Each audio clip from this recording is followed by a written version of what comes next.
Magandang gabi. Nakalagay doon ay recollection. Sabi ko, mag-healing na lang ako. Nagparito naman kayo, karamihan sa inyo, gusto lang ma-heal. Tama? Mag-homilin lang ako ng mahaba-haba. Tama? Okay lang sa inyo. So, hindi kayo mag-walk out pag mahaba ang homil. I will never forget.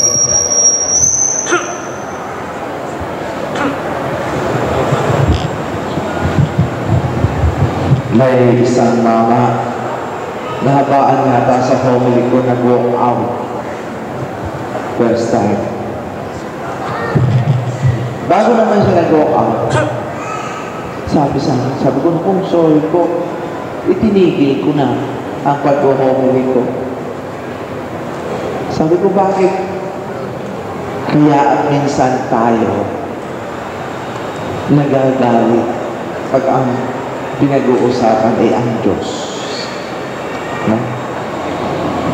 Parang tulong, too much. No?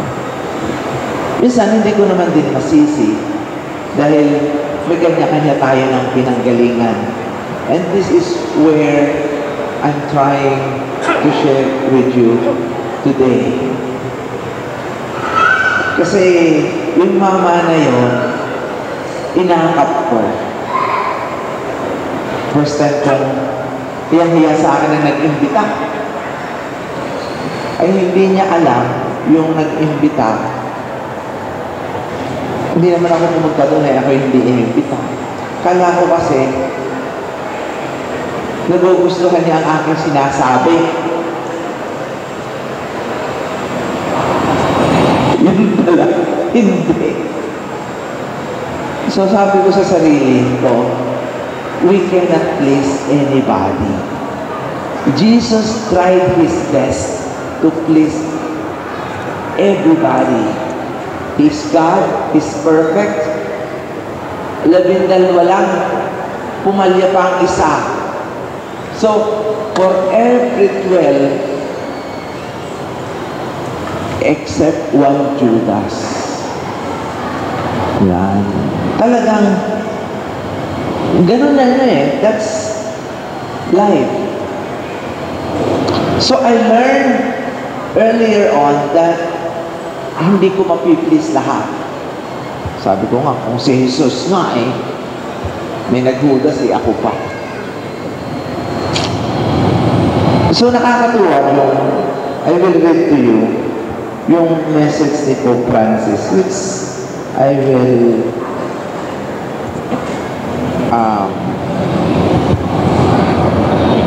matutuwa kayo sa kanyang sinabi para sa mga taong ito sabi ni Pope Francis.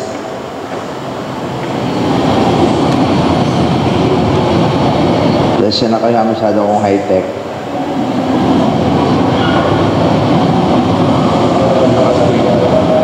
Maganda po na kung sinabi na ito, sabi ni Pope Francis, there is no perfect family. Yan. We do not have perfect parents. Siguro nakaka-relate na kayo, no? Lahat ito nakaka-relate. We do not have perfect marriage. No, mali. We are not perfect, sabi ni Pope Francis. Ulitin ko ha. There is no perfect family. We do not have perfect parents. We are not perfect. We don't get married with a perfect person. Nor we do have perfect kids. Ibig sabihin niya, talagang given. Walang perfect. We have complaints of each other. May reklamo daw tayo sa isa't isa. We were disappointed to each other. Nadi-disappoint tayo sa isa't isa. Therefore, there is no healthy marriage or healthy family without the exercise of forgiveness. Kung hindi daw tayo magpapatawad, hindi magkakaroon ng kasayahan at kaligayahan ang isang pamilya. So, sana yung mga nandito na realize nyo na tayong lahat ay makasalanan. Yan. At dahil po tayong lahat ay makasalanan, umaasa lamang tayo sa awa ng Diyos. Kahit ako, pare, nagkakasala, ang Pope Francis, siya ang kauna-unahan sa kumpisalan. Ibig sabihin, nagkakasala. Lahat ng nadalo ng misa, the beginning of the Mass, walang excuse. Lahat kami, Panginoon, maawa ka. Kristo, maawa ka.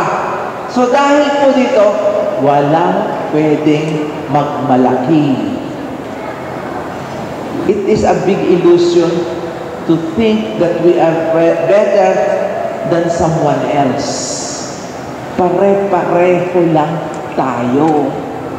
At kung sino man ang mag-iisip na siya ay mas magaling at silang lagi ang tama, membro kayo, ang tawag sa inyo ay terrorist. Kaya po nagkaroon ng terorista sa mundo ay dahil sa fundamentalistic belief na sila lamang ang magaling at sila lamang ang tama, sila lamang ang maliligtas. Ibig kong sabihin nito, kailangan maging maunawain tayo at mapang-unawa sa lahat. Huwag mong iisipin, you have the monopoly of goodness, you have the monopoly of truth. Ikaw lamang ang nakakaalam ng lahat ng katotohanan. Paano pag sinabi ko, si Yogi, ikaw na ang tama, hindi ka naman masaya. Doon ako sa masaya na laging mali. Totoo. Ay, dito ang saya-saya nito, laging mali. Ito, ang lungkot-lungkot, miserable ang buhay, laging tama. Ayaw ko sa'yo. Kasi ang langit, puro saya. Kasi minsan po, yan po nagiging buhay natin. We are too proud. Ang yabang natin. Paano ba pinagyayabang nito? Look back, balikan mo nga ang sarili mo. Alam mo, yun po ang aking sinasabi lagi din sa sarili ko. Panginoon, wag po sana akong yumabang. Alam mo, tayo mga pinagpala, wag tayong mayabang. Ang gusto ng Diyos sa mga pinagpala, tumutulong. Ang mga pinagpala na hindi tumutulong, sila po ay nagiging corrupt. It's true. Corruption comes from greediness. Tayo po ay stewards, tagapamahalagi ng mga biyayang ibinigay ng Diyos. Kung sino mang biniyayaan ng Diyos, pero hindi ibinahagi, nagiging ganib, nagkakaroon ng abuse of power. Kaya nagkakaroon ng corruption. Yun po ang dalawa. Isang terrorist at isang corrupt. Ano ang mangyayari sa lugar, sa mga community na corrupt, sa community na mga terrorist? Kahirapan. Pakikipag-away. Kaya nga po, pinag-isipan ko, sabi ko, bakit kaya kaming mga Pilipino ang galing manira sa isa't isa? Lalong-lalo na pag hindi nakaharap, ang gagaling natin sa talikuran. Naku po, Panginoon. Kaya po may nagsasabi sa akin ng masama tungkol sa ibang tao. Ang sinasabi ko, best friend ko yun ay titigil na. Pagka may narinig ako na naninira, sinasabi ko, yan, lalapit na ako. Titigil na. Hindi po na karamihan sa atin, hindi kayang sabihin ng harapan ang katotohanan. Bakit? Kasi sinungalingan ito. Kahit pa sabihin, alam mo lahat ng information. I'm saying this kasi we're not making this world like heaven. Sana kasi ang sarap ng mabuhay eh. Nabuhay ng, ang sarap na kasama si Jesus, pero nandiyan ang inggit. Alam mo ba ang nangyari kay Judas? Nainggit siya kay Jesus. Kaya siya naghudas, dapat ako ang center. Oh, hindi siya naging center. Nagkaroon ng insecurity. Ang taong insecure, ito po, nagkakaroon ng inggit. Ang tao palang may inggit, wala kang gawing tama. Diyos ko, nakakalungkot.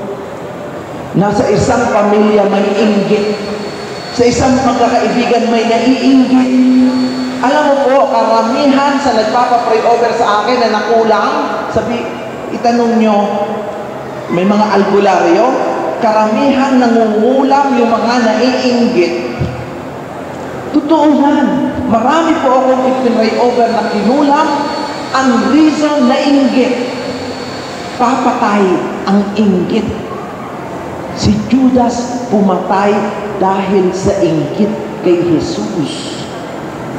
Kaya lahat ay gagawin. Kaya po mga kapatid, sana kung kayo may inggit na nananalaytay sa inyong ugat, sa hapong ito, ipagdasal nyo na mawala. Dahil kayo ang Judas at magiging Judas sa samahan, sa pamilya, na wala namang gustong maging Judas. Sino ba naman may gustong maging Judas? Wala. Lahat tayo gustong maging Jesus. Lahat tayo maging gusto maraming kaibigan, center. Lahat tayo gusto maraming, yung bang gusto natin maraming kaibigan, mababait ang kapwa sa atin. Alam mo ba kung sino ang kinatutuwaan? Hapon lang, mayroon kaming 2 scholars, kinausap ko, kasi gagraduate. Abay nahingi ng graduation fee. So tinanong ko, tama pa ba ito na may pa-scholar ka, hihingi pa sa'yo ng graduation fee? Eh, hindi marami naman ako po kasi mahilig mag-solicit ng mga bagay na hindi ko pa alam kung ano ang tama. So may mga tinanong akong mga tao, no? Sabi ko, naku, Father, sobra na yan. Sabi, bakit? Eh, hindi naman nakakatuwa yung batang yan eh. Tamad. Alam mo, ang taong tamad, hindi kinagigiliwan. Tandaan niyo yan. Ang taong tamad, sabi nila, kung masipag yan, ako, walang problema, eh tamad naman. Sabi ko, ang isa naman, ang comment eh, ay naku, Father, napakayabang yan, walang utang na loob. Opo, Panginoon. So sabi ko, my God, na tama, no? Mga kapatid, sa paglapit natin kay Jesus ngayong Kwaresma, pinababalik tayo ng Panginoon na paano kaya mai-improve ang buhay. Yan. Ang nag-organize kaninang umaga ng aming retreat ay sila ay Sandigan Foundation. Ang average age nila is 87. Panginoon Jesus, sabi ko, tapos sabi ng Father, ipag-pray mo kami na magkaroon pa kami ng misyon. Sabi ko, ano po bang mga itong tatandaan mo na?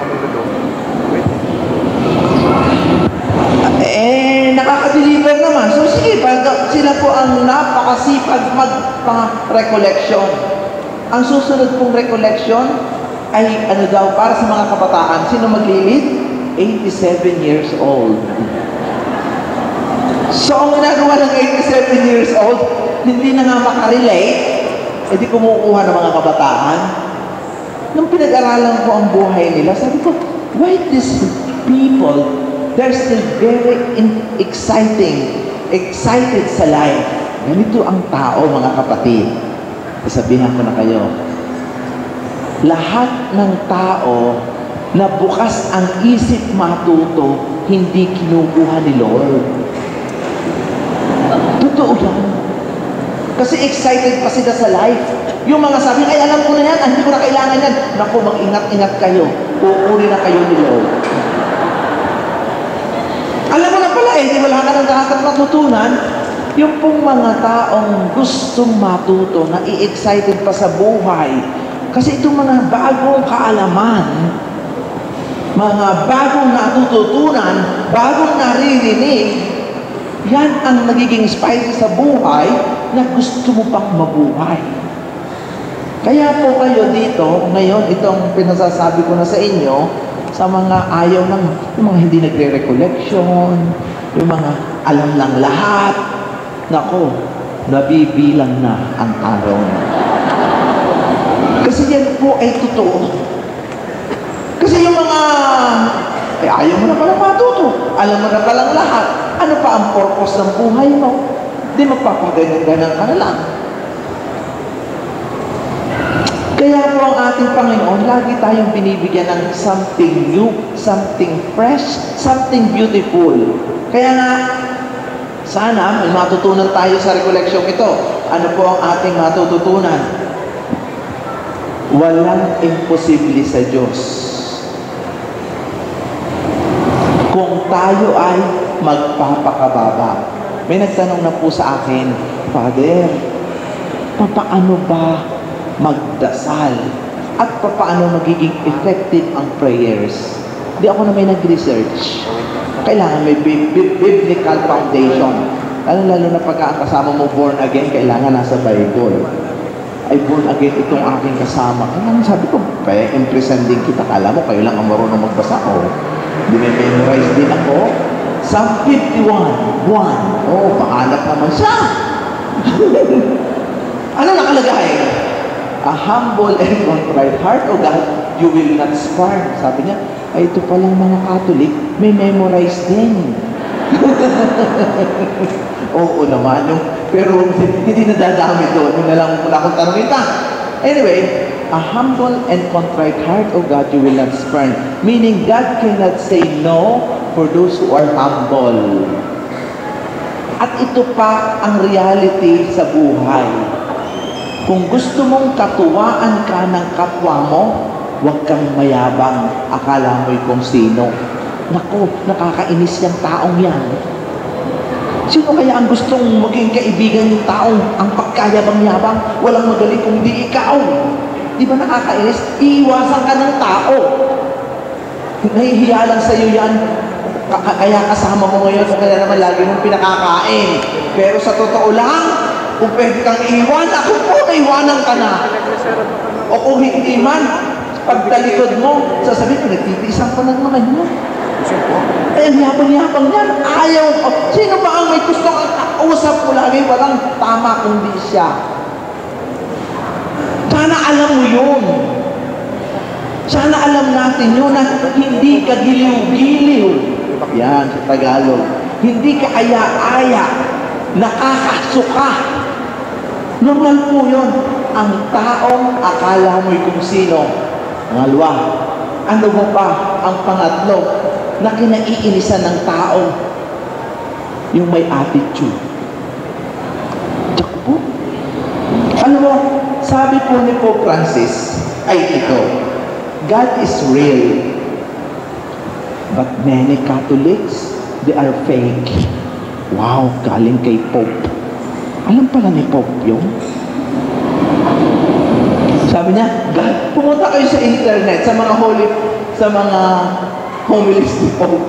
Nakakatuwa ang mga statement niya. God is real, but many Christians, they are fake. Wow! Alam mo ngayong Holy Week, let us be honest to ourselves. Hindi naman tayo perfect. Kaya may tendency or may temptation na tayo maging fake. May temptation na tayo maging judgmental. Ano ba yung judgmental? Mapanghusga. Kaya po ngayong mahal na araw, huwag na kayong hindi kakain ng ice cream, hindi iinom ng soft drinks, hindi kakain ng baboy. Diyos ko, mas matutuwa ang Diyos kung ano, kayong mga chismosa, hindi na kayo nagchichismis. Matutuwa pa ang Diyos niyan.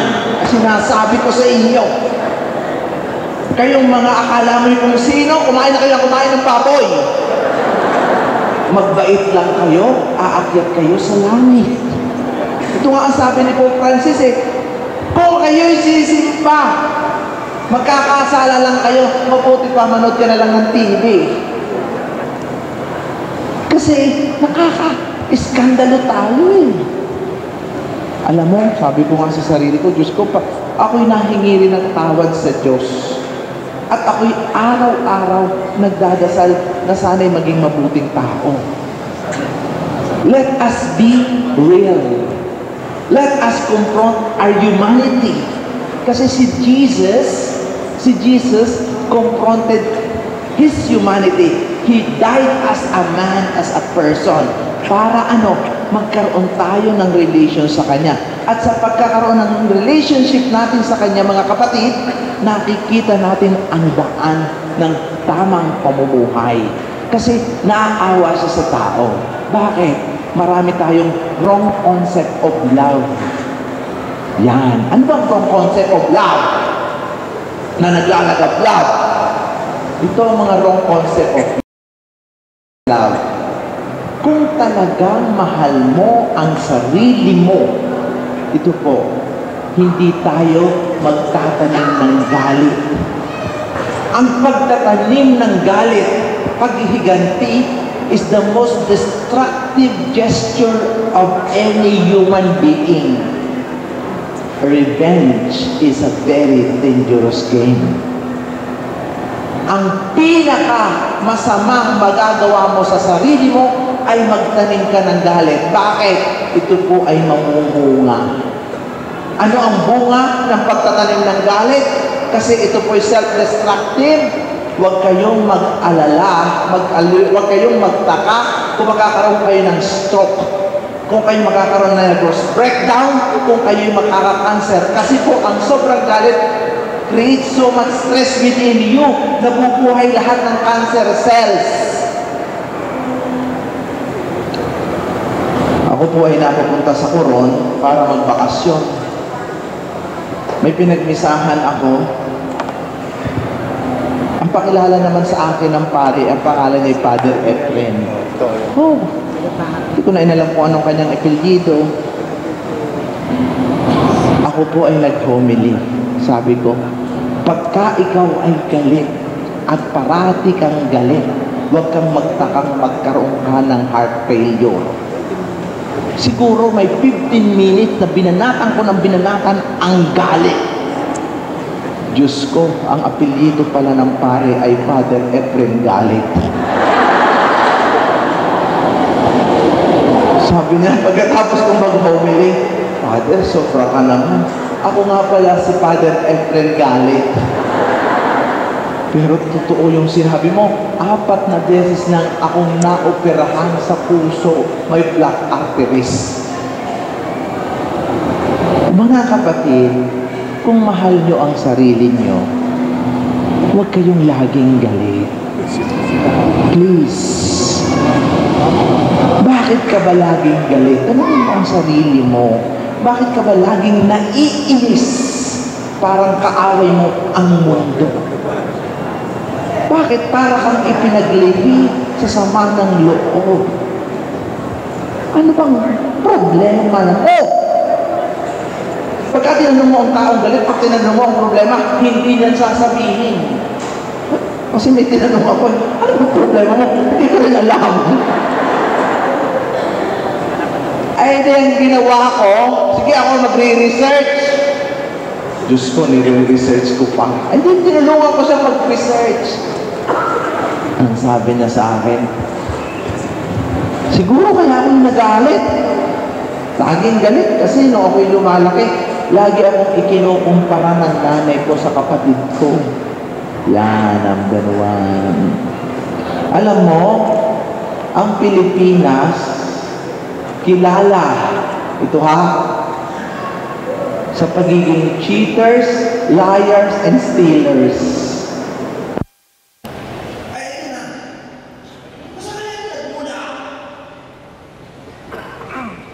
Pag ang anak niyo pumasok na ng school, kindergarten, hindi ba yan tuwid, lumakad at hindi ba yan marunong sumulat at magbilang, meron ang presidente, may secretary, may treasurer. May mga class of officers, kahit hindi nila alam ang gagawin. Kaya nga yung mga politician, kung ano hindi alam ang gagawin. Dahil bata pa, hindi pa alam kung ano ang gagawin. President! Pag-uwi kami, ay pag-president. Tapos ang nakilikas, treasurer, pagbilangin kung ano natin hindi maalam.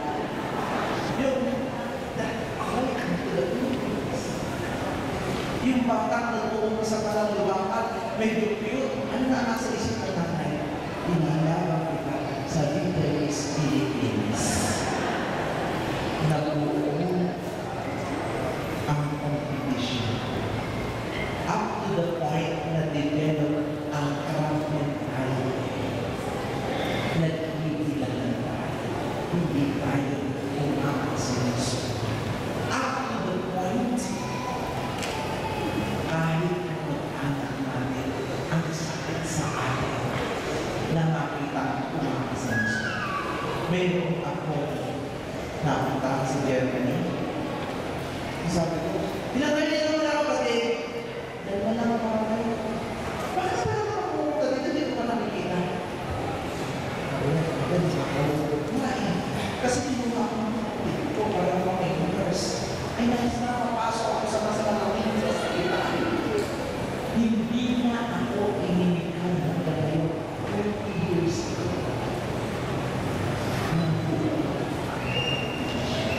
Kahit sa pagkakapatid. Kaya nagkakaroon ng hinginan. As if life is a competition. That is nothing wrong to compete, but please compete with yourself. Kasi yung sarili, kaya tayo po ginawa ng Diyos na unique and distinct so that we have no reason to compare ourselves with one another. Kaya po tayo pinili tayo. Ano ba siya nag-i-excel? Wala pang tayo ng nag-i-confidence. Bakit? Wrong! Ang pinakawagan natin ay iba. Subukan natin, ikumpara naman natin ang sarili natin sa ating sarili. Kasi yun lang ang sarili natin. Because we can do better. Kaya pwede natin sabihin, I can do better than that. Mali ang sabihin, I can do better than you. Wrong. Pwede ako mag-improve sa sarili ko. Hindi mo. Kasi iba-iba tayo. That's why God in His wisdom created us so unique and so distinct so that wala tayong panahon na ikumpara ang sarili natin sa isa't isa. Yun po ang pinagalingan ng ating insecurity. Kaya tayo po parang mamamatay na pagka tayo naka-experience ng rejection. That's why rejection is a big deal. But because Jesus was so secure, siya pa mismo ang nagsabi kay Judas, you will betray me.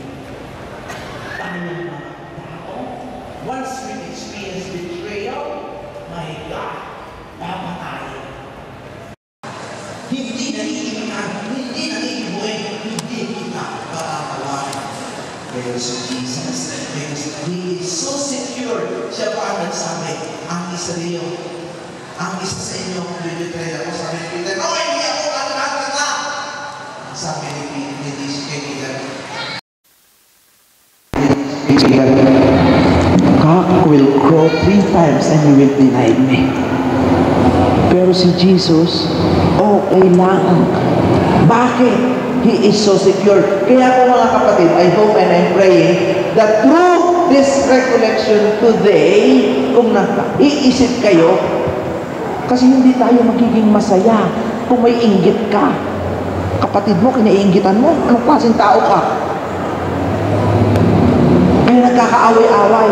Kaya ngayon, kahit dito sa Pilipinas, nakakalungkot isipin, lalo na pag namatay ang magulang, naghahablahan sa mana, hindi maintindihan kung paano hahatiin ang mana na hindi naman nila pinagtrabahuhan. Kaya mabuti pa nga sa Amerika, no? Ang government na lang ang kukuha. Dito, magulo. Hindi alam kung sino ang pagkakatiwalaan kahit sa anak ninyo. Bakit sasabihin, naku, ang manugang ko, ang iisipin. Yun, alam mo, mayroon tayong, wala pa po sa atin ang culture ng common good. Ano ba ang culture ng common good? Can we please sacrifice for the good of many?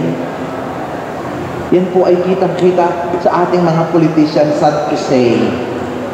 Pag hindi na sila ang bida, alam nyo, mapapansin nyo yan. Pagka may ipinagawa, no? Ang ganda-gandang ganyan. Napalitan ng mayor, tatanggalin lahat yan. Bakit? Nandun ang pangalan. Sayang. Dahil hindi naman ang pera nila ang sinisira. Why?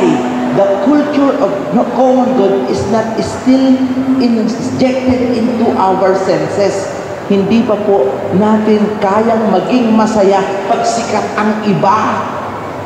We are so resentful when others are successful and happier than us. Miserable. Naturingang only Catholic country in Asia. Kaya ko po ito sinasabi, we need to improve. And in this particular year of mercy, sabi ko nga, lahat may pag-asa. Yan, bibigyan ko kayo ngayon ng pag-asa. Ano? Pwedeng ma-heal. Tatlong bagay. Hihil ang mind. Father, ang daling isipin yan. Hindi ba kayo nagtatanong minsan, ang dumi ng isip nyo? Kakikita mo nyo pa lang sa isang tao, galit ka na. Wala namang ginagawa. Hindi ba parang it never makes sense, parang sira ulo ka? Hindi ba na kayo nagtataka? You're so malicious. Walang trust. Ang samang mag-isip. Saan kayo nanggagaling itong masasamang isip na ito? Tanungin niyo, paano ito mawawala? Ang tawag dyan is healing of the mind. Kaya may kasabihan, Father, ang daling magpatawad. Pero it's so hard to forget. Ang hirap mawala sa isip. Eto na, may solusyon na. Tama na sabi ko sa inyo. Ako, simula na ako nagka-iPhone, gumaling na ako sa selfie. Dahil magaling ako mag-selfie, may na-discover ako sa selfie. Pag puno na, kasi ano ba nangyari puno na, hindi na mag-click-click. May dinidelete. Ano ang unang dinidelete? Yung pangit. Dilitin mo yung magaganda. Hindi dinidelete ang maganda, yung pangit. Hahanap ng pangit, i-delete. Sino kaya ang pangit dito? Yung hindi tumatak sa usip mo, yung bang hindi naging papasaya, mga kapatid, that's healing. We need to remove in our mind the bad memories and replace it with happy memories. Doon po mahihil ang isip natin. By replacing the good memories by bad memories. Tanggalin natin lahat ng bad memories. Yung mga masasama. Kung paano ka pinagtaksilan, kung paano ka niloko, yung mga taong tarantado, mga ganyan. Delete. Si Jesus, delete. Si Judas. Oo. Pwede natin i-delete si Judas. Delete them all. Pangit. Delete. Kaya kailangan kung kayo magpapapicture, kung maganda para hindi ma-delete. Oh, smile! Yan. Good memories. Ako may picture na gustong-gusto ko, ayaw kong ma-delete. Kasi ito yung ako magpapapassport, yun ang aking ibinibigay. May nagsabi sa akin, Father, napaka-photogenic mo. Oh, kasi alam ko na ang angle ko sa kasi selfie. Magkakaroon may cellphone, hindi. Ako, gumaganyan-ganyan ako dito eh. Kaya, Nung ako yung nung linggo, hindi ko naman alam, nandun pala ako sa Panorama, sa bulletin, may article. Tapos sabi nila, Father, ang pogi mo dito. I go, thank you. Sabi naman ng isa, pina-photoshop ko yun eh. Hindi ako nagpaka-photoshop. Hindi ko maalam kung paano niya kinukunan. Ang sabi ko lang sa kanila, kasi tuwi ako magpapapicture, nakaganito ako. Good angle, hindi nadidilig. Good memories. Kaya mga kapatid, pwede. Katulad ng cellphone, katulad ng picture, pwede nang i-delete. Yun lamang ang pamamaraan para mawala ang bad memories. We can let it all go and drain it. Kung pwede nga lang sunugin. Pero ngayon, mas high-tech, delete na lang. Okay? Number 2, kailangan mahil ang ating puso. Ang ating puso, kailangan mahil. Tayo po ay sugatan. Bakit? Tulad nga ng sinabi ni Pope, kung paano tayo ginawa, we are not perfect. Kung kayo po ay perfect, hindi kayo normal, umuwi na kayo. Kung kayo, sabi nga ni Pope Francis, if you are a sinner, welcome to the club. Ang sarap maging makasalanan ngayong mahal na araw. Dahil nasa atin tayo ang bida. Bakit? Mahal ng Diyos ang makasalanan. Mahal niya yan. Binibigyan ng pag-asa. Until nung ko lang nalaman na bakit mahal ni Kristo ang makasalanan. Nung ako ay nag-umpisa ng magmisa sa bilangguan. Tuwi ako magmimisa sa bilangguan. Ang ramdam ko langit. Ramdam na ramdam ko effective ang aking pagkapari at ang aking sinasabi. Kumakanta pa lang ang Panginoon, maawa ka, na umiiyak na. Tayo naman, Panginoon, maawa ka, nakatawa pa. Oo, mayroon man Panginoon, maawa ka. Bakit? Alam nila na sila'y makasalanan. Tayo naman, makasalanan din. Ang galing lang natin magtago, sila nahuli. True. Kasalanan. Pero sila nahuli. Oo, yan. Kasi pag tinanong mo sila, yung mga bilanggong ito, ano kasalanan mo? Ay, wala po akong kasalanan. Wala din ako may kasalanan sa kanila. Hindi sila umaamin. Kasi tinatanong ko sila eh. Wala pa akong na bilanggo na sinabing siya yung nagkasala. Ang lahat ng sinasabi sila'y napaghinalaan. Yan, lahat tayo napaghinalaan. Tayo lahat napaghinalaan. Hindi lang tayo nahuhuli. Anyway, even. Paano ang ating gagawin para mahilang ating heart?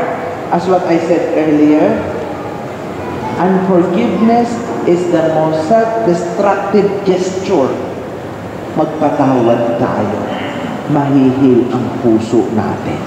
Paano ba mahil ang puso? Magmamahal tayong muli. Tayo ay magtitiwala muli.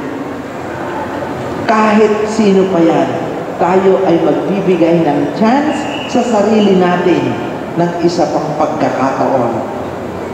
Because God from the very beginning wants us all to live life to the full. Ayaw naman ng Diyos tayo miserable. Ayaw ng Diyos hindi ka dumadaan dito dahil may kagalit ka doon. Would you believe all your life hindi ka dumadaan dyan? Ay, nandyan ang magagandang puno. Nandyan ang magagandang bulaklak. Ay, ayaw kong dumaan dyan. Bakit? Buhay pa si doon. Hihintayin mo matay. Ay, hindi mo matay. Ay, ano gagawin mo? Magtitsaga kang hindi daanan yan because of that? No. What we need to do to appreciate God's creation is to forgive. When Jesus came into this world, He never gave us an option not to forgive. To forgive is a must. Why to forgive of us is a must, so that His statement that He came to this world so that we might have life and live it to the full will be experienced by all. Yun lang yun. Kasi sinabi ni Jesus, I came here so that you might have life and live it to the full. We will not be able to live life to the full if we have unforgiveness. And how can we convince ourselves to forgive? Knowing that we are all sinners. Knowing that it's only by God's mercy we are at where we are right now. Nung pong Pasko, nagkaroon kami ng family reunion. Diyos ko, sabi ko nung na-discover ako, ito palang lahat ng uncle ko namatay. Ang natitira sa amin, puro mga babae, mga ante. Sabi ko, ano kayang pinanggalingan ito? Ang nanay ko ganun din, namatay ang tatay ko. Then nanay ko ang presidente ng mga balo. Naalala ko tuloy ang sa the book of Sirach. Mapalad ang lalaking ang magiging asawang babae ay hindi bungangera. Hahaba ang buhay nito. Napakamalas ng lalaking bungangera ang asawa. Kaya sabi ko, mabuti Panginoon, tinawag mo akong magpapay. Kasi tinatanong nila, kung paano ano ba sikreto mo? Hindi ka tumatanda. Sabi ko, wala kasi akong asawa. Ay, wala akong problema. Kaya may imagine. Tapos may kaisa-isahan akong uncle. Survivor.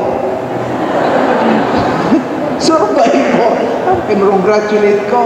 Pero pinapansin ako sa kanya. Diba, uncle, ikaw ay matong. Bakit ngayon sunod-sunuran ka na rin sa isawa mo? Sabi niya, Fernando, ganun pala. Pag tumanda ka, ang asawa mo, hindi bibigayan. Lagi, ikaw ang susuko. Oo ka na rin. Dahil para walang gulo. Dahil itong mga babae, ito pala, ay talagang magaling mag-manipulate ng emotion. They can play their feelings. At ang mga lalaki, hindi kaya, bibigay na, sige na nga. Kaya ako, sige na rin ang sigarilyo para walang away. That's the reality. Ito tinanggap ko, nung nakita ko ang aming family tree, this is where I concluded. God, you're too merciful. Tinawag mo akong pare sa gitna ng dysfunctional na pamilyang ito. It is only by your mercy. Doon ko po nakita ang awa ng Diyos.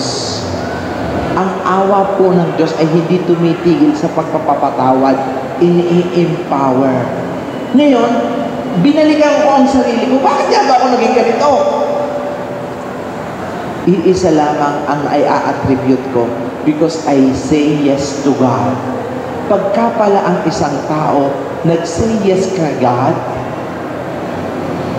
the floodgate of heaven for opportunities is unlimited, open. Kaya po ngayong Jubilee year, si Pope Francis binuksan ang pinto sa mga taong magtitiwala muli kay Kristo para makapagtiwala muli tayo sa kapwa natin para maging masaya tayo. Amen?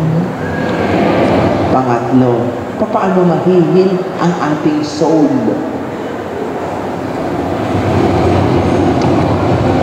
Ano ba ang soul? Yung ating tinatawag na relation kay God. Parang pag ikay nagdarasal, ang sarap magdasal, nakaka-connect. Ganito lang, may nagpa-pray over sa akin. Siguro nahihiya sa pagpa-pray over niya. Nagbibigay ako ng so much time sa kanya.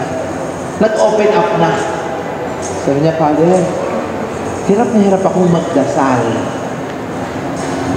Hindi ko alam kung bakit. Nagsisimba naman ako.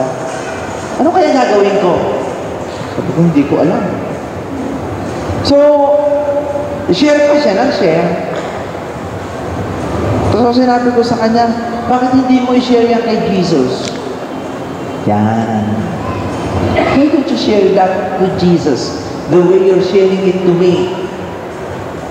Subukan mo. Alam mo, nagpasalamat siya. The following week when I came, he said, Father, effective. Nakarelate ako kay Jesus. Bakit?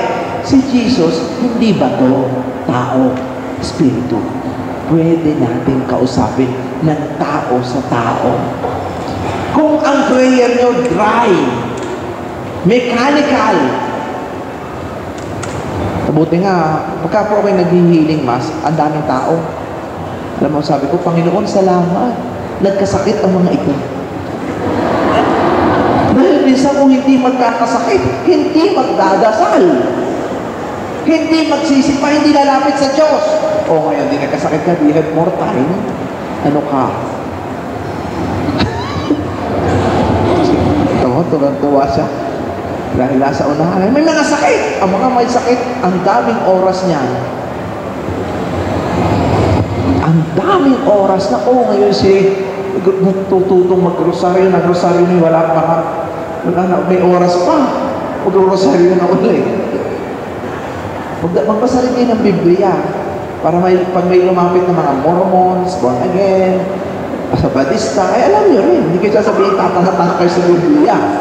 No, kaya tayo nasasabihan natatanga-tanga, totoo naman, dahil lang natin Biblia, hindi natin binabasa. Tayo'y tama na ang makinig. Pagka hindi naintindihan ng pare, nakakatamad naman ng pare ito. Hindi maintindihan.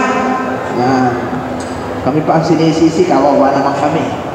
Wala na ng asawa, sisisihin pa. Ayan. Ayan. Anyway, mahil ang soul kapag tayo, pag ipinagdasal natin ang kaaway natin. Pray for those who persecute you. Marami ang nagsakit sa atin. Kaya yan pong taong nag-betray sa atin, like Judas, ang mga yan ang nag-kill ng ating soul. Diyan po nawala ang ating basic trust. Kaya hindi tayo nagtiwalang muli. Kaya ayaw natin magmahal na muli. Kaya tayo nalungkot. Nagkaroon tayo ng condescending spirit. Kaya tayo nagkaroon. Nag-open up na. Ganyan pa rin. Ganyan na ako magdasal. Hindi ko alam kung bakit. Isimba naman ako. Ano kaya gagawin ko? Hindi ko alam. So, share ko siya na share. So, sinabi ko sa natin, bakit hindi mo share yan kay Jesus? Yan. How did you share that with Jesus? The way you're sharing it to me. Subukan mo. Alam mo, pasalamat siya. But when I came, he said, Father, effective. Nakabiling ako kay Jesus. Bakit? Si Jesus, hindi ba ito tao? Espiritu. Pwede na pagkausapin ng tao sa tao. Kung ang prayer nyo dry, mechanical, hindi nga, kapwa may nagmimiging mas, ang dami tao. Ano sabi ko, Panginoon, salamat, nagkasakit ang mga ito. Dahil minsan kung hindi magkakasakit, hindi magdadasal. Hindi magsisima, hindi lalapit sa Diyos. O kaya hindi nagkasakit at hindi nagmurta. Ano ka? Nagbuwasa. Dahil nasa una. May mga sakit. Ang mga may sakit, ang daming oras niya. Ang daming oras na po. Kasi yung tutulong mag-rosaryo, nag-rosaryo niya, wala na may oras pa. Mag-rosaryo niya ulit. Magdababas na rin ng Biblia. Para may lumapit ng mga hormones, organ, sa balista, hindi sasabihin, nakatangkay sa Biblia. Kaya tayo nasasabihan Natatakot ko naman, hindi na natin Biblia, hindi natin binabasa. Hindi, tayo tama na ang makinig. Kahit hindi na ng pari, nakakatadala ng pari ito. Hindi maintindihan. Kami pa ang sinisisi, kawawa naman kami. Wala nang asawa, sisisihin pa. Anyway, mahina ang soul kapag tayo pag ipinagdasal natin ang kaaway natin. Pray for those who persecute you. Marami ang nagsakit sa atin. Kaya kung tao nag-betray sa atin like Judas, ang mga yan ang nag-kill ng ating soul. Diyan po nawala ang ating basic trust. Kaya hindi tayo nagtiwala muli. Kaya ayaw natin magmahal ng muli. Kaya tayo nalungkot, nagkaroon tayo ng discerning spirit, kaya tayo nagkaroon ng doubt. Kaya tayo nagkaroon ng tinatawag loss of our basic trust. Noon ang hina ang ating spirito. Paano makasimuli ang ating spirito, ipagdasal natin ang mga tao sa atin. Mga nagkatulog, mga naglalangya. Kaya may mga nasabi, labi, tapos susunod kayo ka ba? Diyos ko, kami nagpaloko. Sinabi ka lang kayo, Diyos ko. Ngayon daw sa isang tao. Anyway, dear sisters and brothers, this is what Jesus is offering in this new year.